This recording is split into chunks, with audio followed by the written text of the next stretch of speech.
At this meeting. Now we have a special treat today, before we do a few awards, of having a speaker close out our weekend. We call this a Capstone Luncheon, and it really has turned into that. And Pastor Michael Sust heads up a Harvest Bible Chapel. I get it wrong probably, but he'll straighten me out. He always does. And you heard him sing last night. He's an incredibly accomplished singer. But even more, he's a great friend. If you're lucky enough to be his friend, he's a great friend. And if I was chairman of the Missouri Republican Party when Ferguson happened, and it was a few days before Ferguson happened that we met. I don't really remember when we met or why we met, but he texted me or called me, and he and I went to Ferguson. And after that tragedy that occurred and the rioting and everything, and we prayed there, and we became friends, and he's been a part of our Eagle family all these years, and he pastors some of our community, and he's a great guy. But we went to lunch a few months ago, and he said, you know, Ed, I grew up under socialism. I was in jail under socialism. I'm an American because I love this country. I see what it is, and I don't understand how people can't see what's happening and what matters and the priorities. And I said, have you ever thought to talk about that? He's a pastor. He preaches and he teaches and he sings. But have you ever thought to talk about your experience? And he said he had thought about it and hadn't done it too much. And so we decided together to have him do this. And today, he's going to speak about his experience, his life, the perspective, the politics of being an American, and what it means to be here. And he's a great friend of ours, and Phyllis, we appreciated him when she was here, and we appreciate him now. And Pastor Michael Sust. Michael?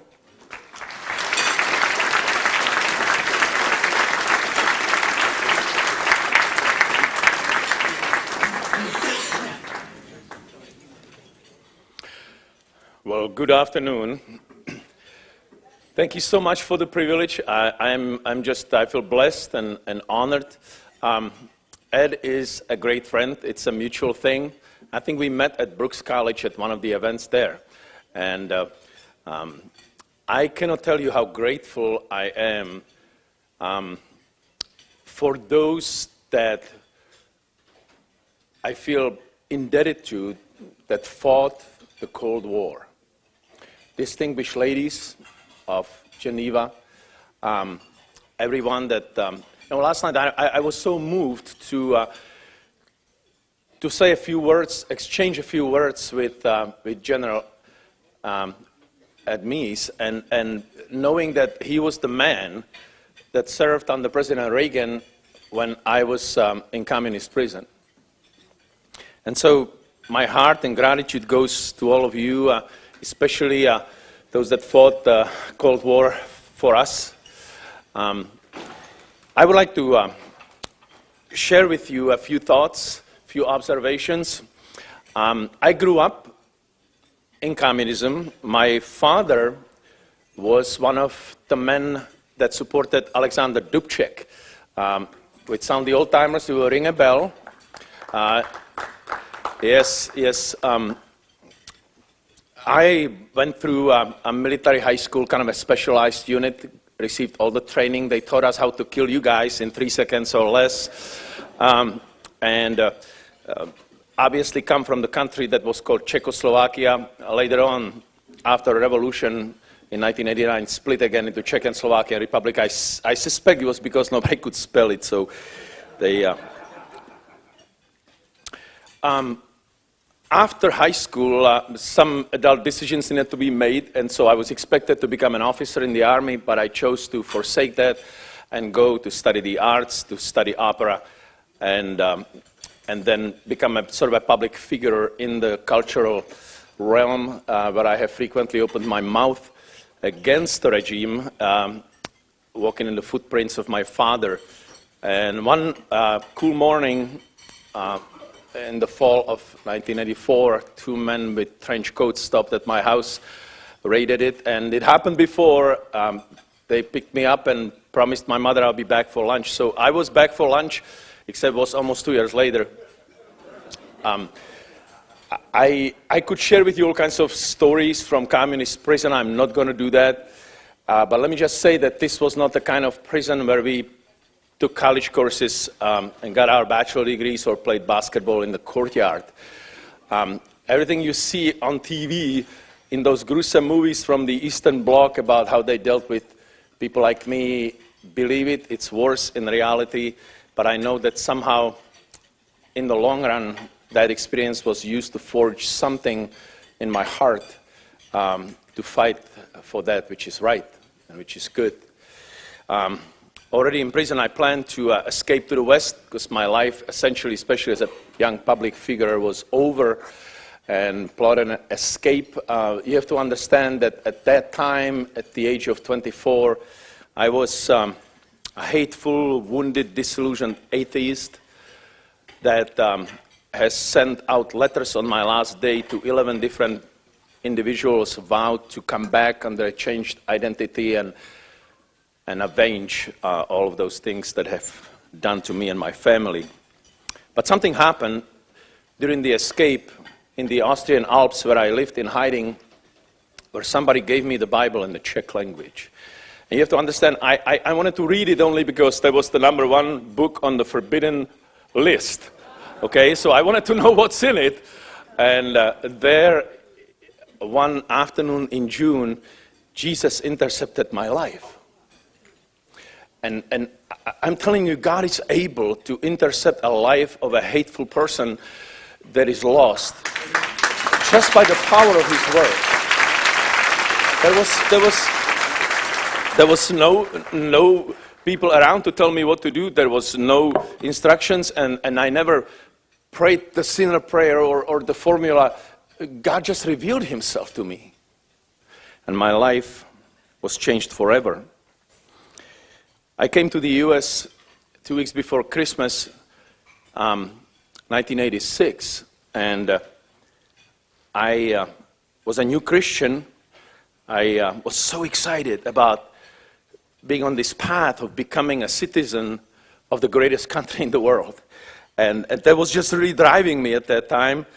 And I soon began to realize that this country stood on a different foundation based on the things that I just began discovering in the Bible. So I pursued the American dream. I sang in the opera for about 7 years and pursued education, got my doctorate at Boston University.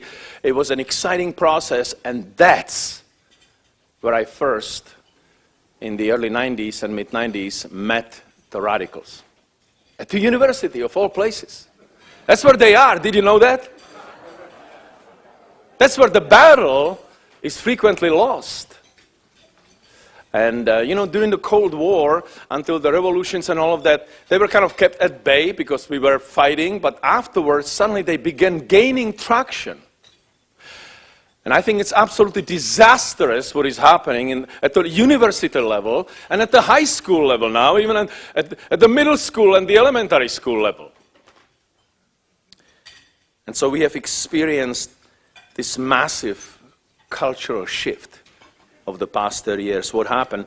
Well, I would like to offer a few observations today, and then you decide whether we're making a progress moving forward toward freedom, or whether we are in many places in regression toward failed social and governmental systems that have ravaged Europe, especially in the second half of the 20th century. So here's the first one. Okay, I'm going to do this kind of like a sermon because that's what I'm used to, so I put my notes in the Bible. Moral relativism. Moral relativism. That's the term, isn't it? You see, that essentially means that the generation, and this is not just the millennials, they're just the victims of that, but the generation of the people that are now in the 40s and 50s, they have somehow were fed this propaganda, and they have lost discernment and are confused about what is good and what is evil. And they call evil good and good evil, and there is this national crisis in ethics. That was the communist culture. That was the culture that I grew up in, that was totally void of absolute values, where words like faith and God and Jesus were eradicated from the dictionary. There was no biblical or Judeo-Christian tradition, and the communists would stand up and shout, moral values are they are what we say they are. And so they were changing as they see fit. total absence of credible moral standard in that society. You know, it's interesting. We see the leftovers of that in the socialist Europe now, and we see that heavily creeping into the lives of our young people. Recently, we had these students from the Czech Republic. We have this exchange program in our church, and actually a couple of the students that were in that group are sitting here today. They were American students, and then some of the Czech students, and we engaged in this conversation in my house with them, typical young postmodernists about transgenderism in the military or civilized ways to protest against people like you and me, or the line between good and evil, where is the line between truth and deception? And one of the young men said, there is no line.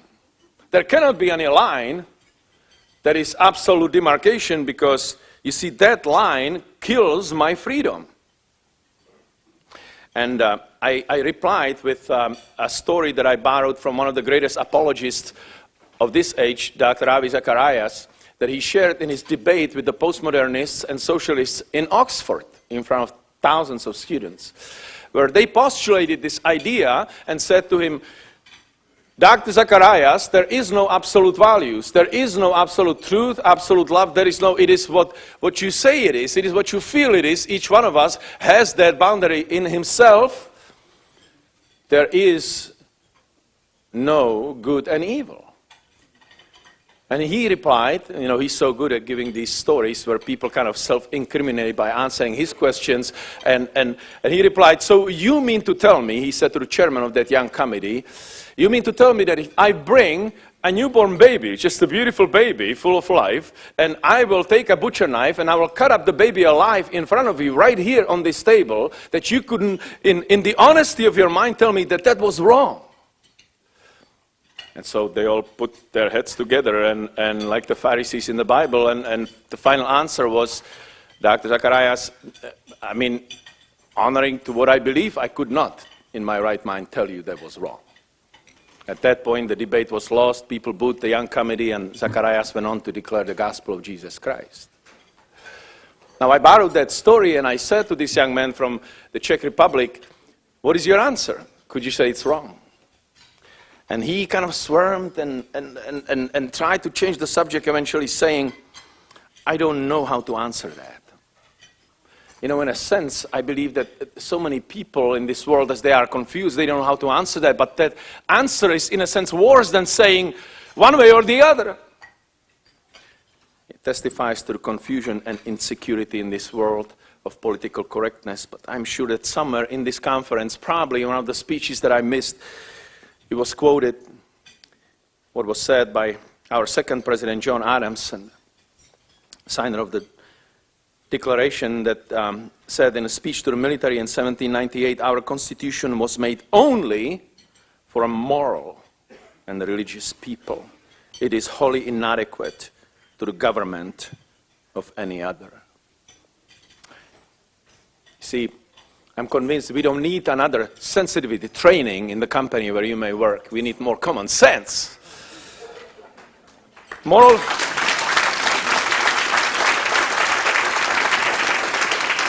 I have observed moral relativism ravaging this country, much like it ravaged Czechoslovakia during the years where I was growing up. National identity crisis. That's the second one I have observed. When I say national identity crisis, let me just say, aren't you glad that we are the excited recipients of this new movement that was born with President Trump and with his people and with people like Ed Martin, that says, we put America first. We love this country. That is a window of opportunity for us after all that socialist and communist propaganda that we've been getting the 8 years before, to come and say, we stand on our Constitution, we love this country, we are nationalists.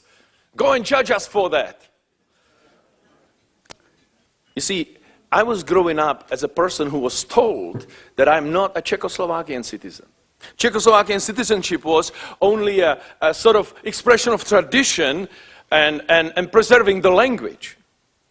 Rather, they said, you are a citizen of a greater collective. which of course was meant, that was the Soviet bloc, the Eastern Bloc was the greater collective, governed by the enlightened ones. Everything is to be subservient to that collective. The key word there that we were taught was entrusted.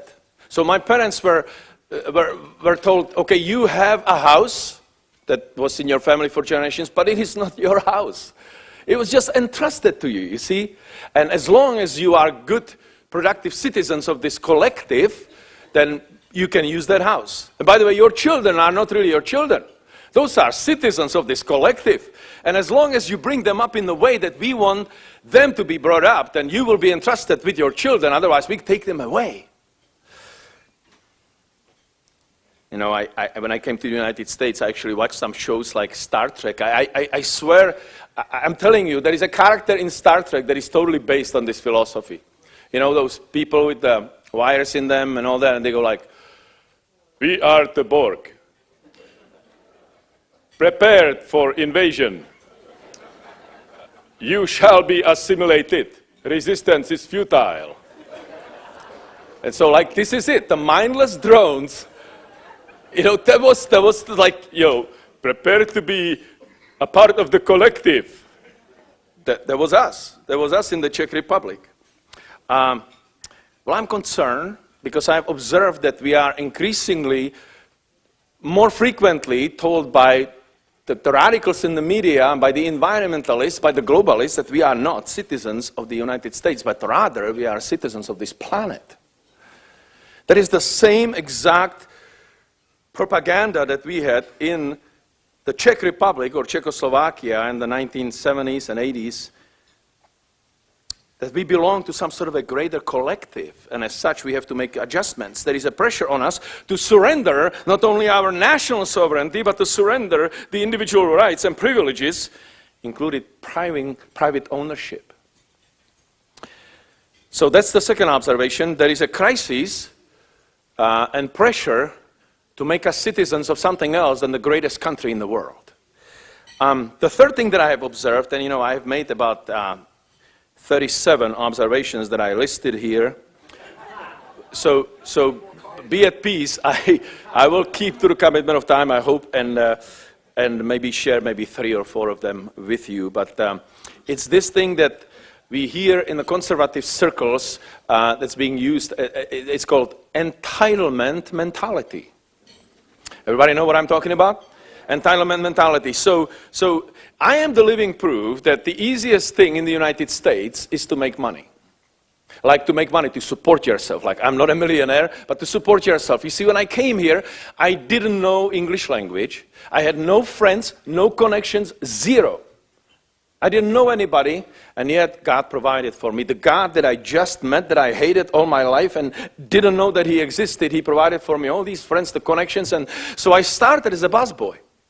I started as a busboy in a fine dining restaurant where I didn't have to speak English, and I was just carrying things around that, hey, you carry this, and there was a lot of fun, and then I kind of improved my English, so about 4 months later, I became a waiter, and that's an awesome job, because that's the only profession in the United States you actually get paid more because you have an accent. And so, but I never, I was so proud because, look, I don't want to brag, but I'll tell you something.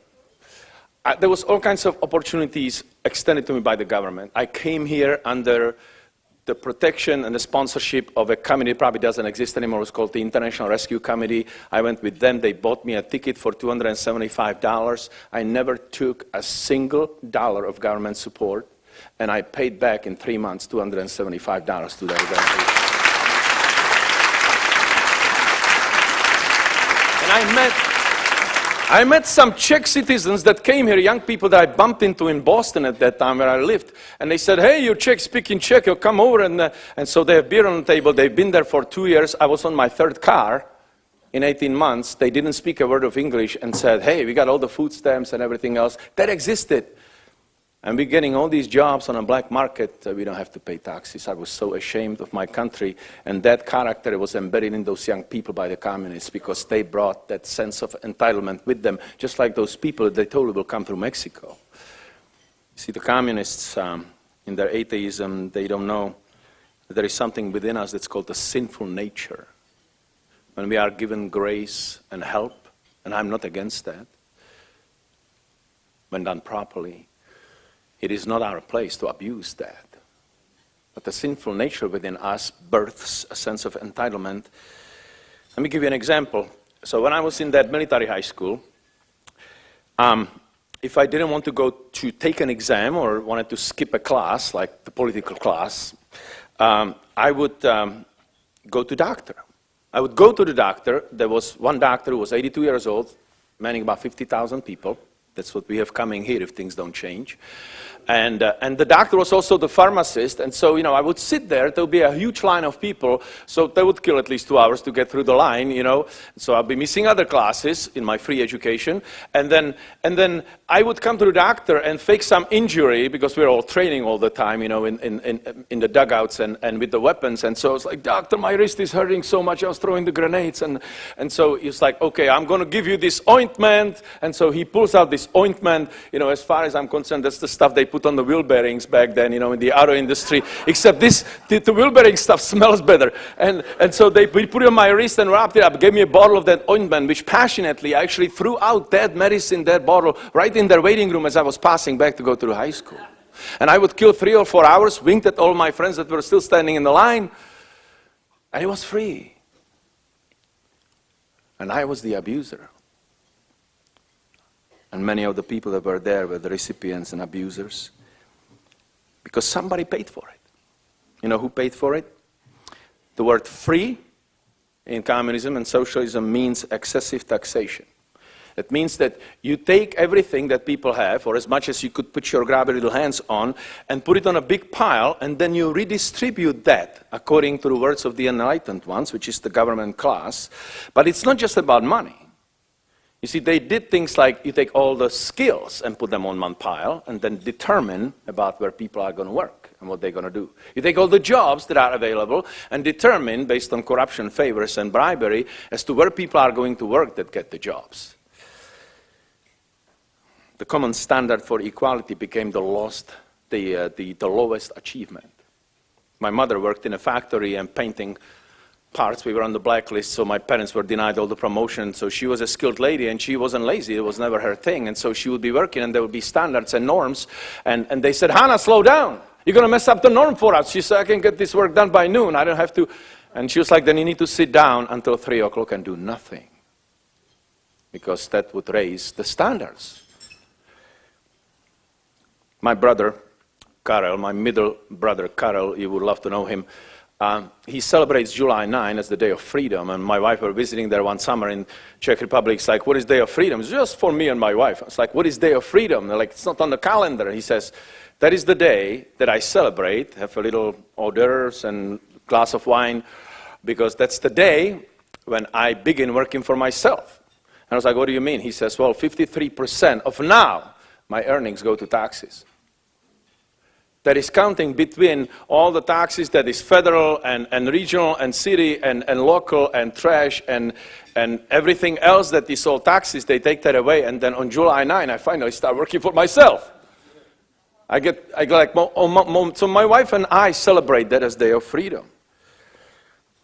Taxes. Wasn't that Karl Marx who said that the way to kill capitalism is taxes, and more taxes? In 2016, in the pre-election cycle, an unimpressive Vermont senator gathered hundreds of thousands of young followers with the message of free education, free medicine, free this, free that.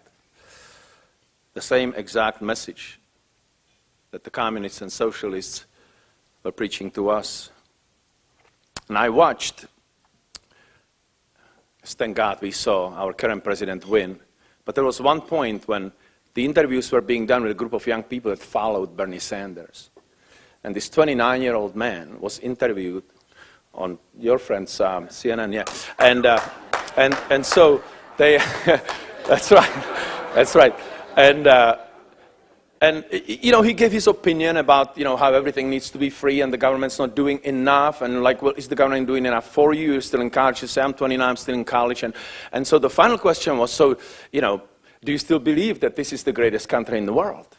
And the young man looked into the camera and said, you bet, this is the freaking best country in the world. He used another word, but he said, because I get all I need. I'm 29 years old. I've never worked a day in my life. Entitlement mentality. Vladimir Lenin, the guru and the founder of that deadly movement, said, give me just one generation of youth to train, and I will transform the whole world.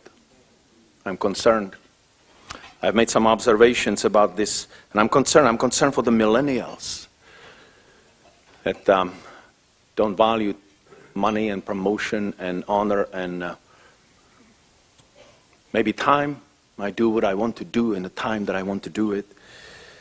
That is a result of the diet of this deadly philosophy through high school and college education. How are we going to turn it around? We're going to turn it around, right? See, this is not without consequences, because let me share one more with you, then I'll be done. I've observed some very, very similar coping mechanisms. Coping mechanisms, I don't know if you know that, but the Czech Republic is still the #1 country in the production and consumption of beer per capita. This is where like all the great names came, like Budvar, which you know affectionately under a German name Budweiser, and the Pilsen beer and all that. So substance abuse, skyrocketing, especially that which is or was free for us, which is prescription drugs. So the opioid crisis that we begin to finally hear about by these young people. I saw the statistics and I was like, I cannot give you the numbers because you would get scared along with me. But you can look them up. About the thousands and millions of young people and kids between 12 and 17 who go for coping mechanisms, not anymore to stealing bottles of alcohol and that. They go to their parents' medicine cabinet because it's free and it's accessible. And the objective there is to numb the overbearing emptiness inside, and the suicide rate is up, just like it was 30 years in the hopeless country of Czechoslovakia. I don't know if you know this, but if you have studied Russian culture is loaded over the past 100 years plus with songs and poems celebrating friendship with death. Death in that culture actually became to be viewed and worshipped as a friend, as a rescuer. Now, I don't know about you, I don't follow all of this, heavy metal or rock groups and that, but I understand there is any number of #1 songs that worship suicide. For this very reason, coping mechanisms that get out of hand. There are more potent agents found in the home medicine cabinet. And the whole medical marijuana phenomenon, I don't know what you think about that, but I can tell you, we smoke things. But this stuff is scary. We are told by the propaganda that it's harmless, it's just kind of like drinking. Well, it's not. Marijuana actually contains 400 plus chemicals, whereas alcohol contains ethanol, that's about it. That gets out of your body in about 4 or 5 hours. But the marijuana stuff stays in your system for months. It has profound effect because people inhale that deeply, I'm told, especially with this one thing that is called THC, that hallucinogen thing, tetrahydro something, I don't know how to pronounce that, stays in the body for weeks and months, does damage to the immune system, and kills the minds of our great young people. 10 times more potent today in content than it was in the 70s. My time is up. I'm going to wrap this up. How do I wrap this up? You may say, thanks for the observation, sir. Have you observed any solutions? I want to suggest the one and only solution that I know and have experienced myself. I've traveled about 17 countries, honey, we've counted there about 17 countries that we have witnessed a total transformation of all kinds of people, regardless of their culture, language, upbringing, ethnicity, that were initially hopeless. And now they have hope. I have seen the moral relativist transformed by finding the absolute truth. I have witnessed the globalist transformed by embracing the unshakable citizenship in God's kingdom. I have witnessed the disillusioned materialist transformed by surrendering his list of entitlements in exchange for the greatest treasure ever given to mankind. I've witnessed suicidal addicts, some of them in our church, transformed and restored to walk in power, love, and sound mind. I believe the solution is not just returning to the values. We love our values, but the values come from somewhere. And so I want to submit to you today that the solution is not just returning to the values that once made us great, but it is by returning to the source of the values. It was President Ronald Reagan that said, if we ever forget that we are one nation, say it with me, under God, then we will be a nation gone under. I'm talking about a personal relationship with the Creator, the loving Creator of this universe that sent His Son to die for us on the cross. A.W. Tozer said, religion today is not transforming the people. It is not religion by which we are transformed. That is not the power that is behind that. It is the society today is being transformed by the people. The religion is being transformed by the people. It is not raising the moral level of society. It is descending to the society's own level and congratulating itself that it has scored a victory because society is smiling, accepting its surrender. It is a different power. I want to close with this. I want to do what pastors do, some of them. I want to call us to the urgency of the relationship with God. The urgency of that which will restore the power within by the power of Jesus to go out and not just speak the values, but to live the values and teach the values, because we can teach what we don't know and we can lead where we don't go. Let's go deeper. Let's go deeper beyond just good words. There are a lot of good words, good slogans that reflect the values that made us great as a nation. But let's go back to the closeness with the one who is great, with the one who is the original author of these values. You've heard it said and quoted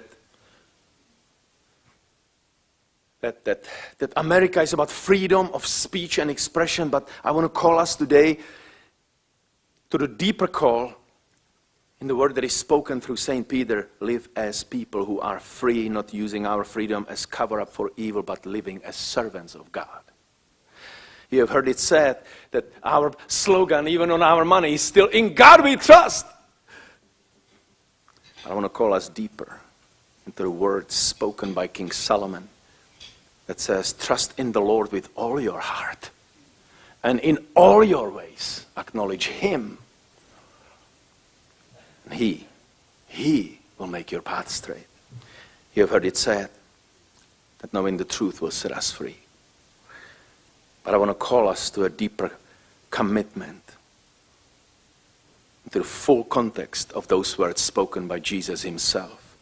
When He says, if you, that is you and me and all those that we love, abide in my word, you are truly my disciples, and you will know the truth, and then the truth will set you free.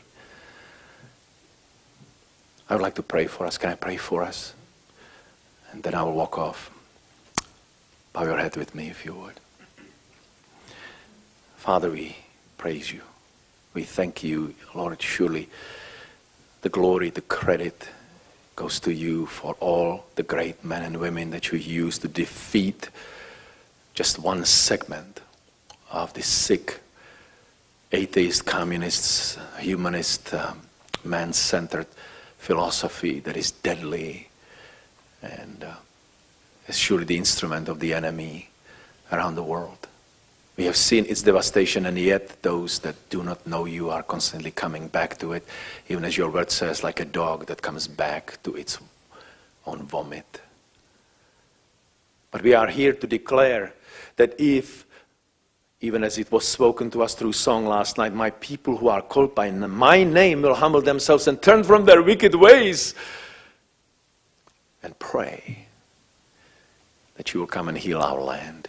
We trust you for that. Father, if there is anyone that needs to come back to the Creator and meet the author of these great words, let him come. Let him speak out their own confession to be a child of God by the relationship with the one who gave his life on the cross of Calvary, even Jesus Christ. Father, honoring all beliefs, I do humbly submit this prayer in the name of the King of Kings and the Lord of Lords, Jesus. Amen.